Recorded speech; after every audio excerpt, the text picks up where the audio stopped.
Okay, jap. Lagi satu. This one ada tempat untuk ambil gambar. Ada basikal. Boleh naik basikal lah. Jalan. Hai Mardia. Hujan sikit. Ada basikal lah. Wah, ada rumah kampung. Ni ada tempat untuk makan, ada gerai lah. Gerai makan. Sini.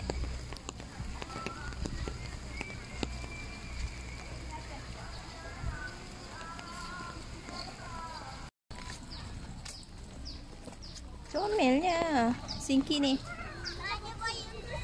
Tak ada. Comel. Wah, ada kolam, ada tasik, ada kolam. Pokok padi apa? Oh, bukan padi lah. Ya ke padi? Pokok ulam raja. Mini zoo. Tahu lah mini zoo kat mana? Dalam kot. Mini zoo. Apa nama awak?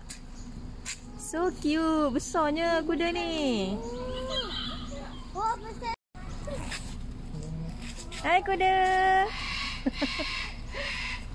Weh, baik weh. Jinak.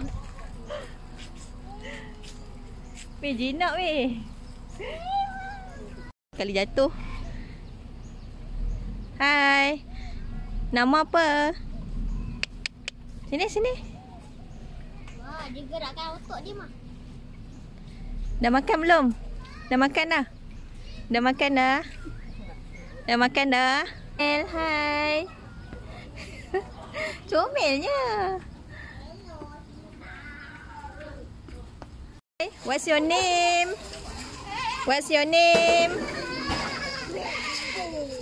Apa nama adik? Hai.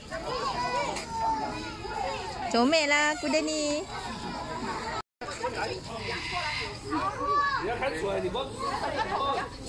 Lagi.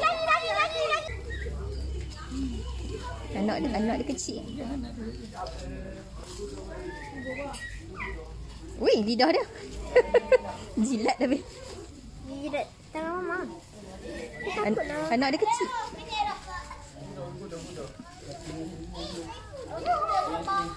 Ni yang terlepas ni. Dia tak makan. Akak tengok. Inilah kalau tak mandi ubah. Ada rusa, Timorensis rusa. Mana rusa? Tu rusa. Apa yang ni rusa? Ni rusa. Deer. Ada tiga ekor. Rusa tak makan kambing. Oh, ada baby. Ya. Ni ingatkan gemuk. Oh, ada baby. Patutlah. Nampak besar. Cat. Ada oyen. Ada kaliko. Oyen. Nah, ni kaliko. Ni oyen. Tu kelabu. Tu kena bayar. Ada oyen. Tadi tidur ke? Oh.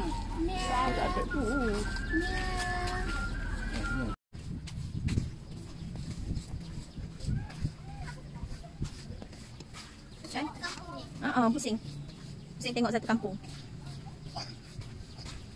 Ladang kuda yang kat belakang.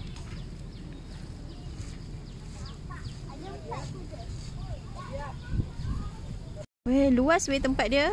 Dalam ni memang luas. Lepas tu situ kat hujung sana tu ada kedai makan, ada tandas, ada tempat untuk lepak-lepak, boleh makan minum. Belakang tu entrance dia. Yang belakang lagi ni, belakang sana tu tempat kuda. Siapa nak naik kuda boleh pergi ke belakang sana, boleh menunggang kuda. Yang sini, pusing sini lagi. Tepi tu mini zoo yang ada kambing-kambing banyak tu. Weh, memang luas.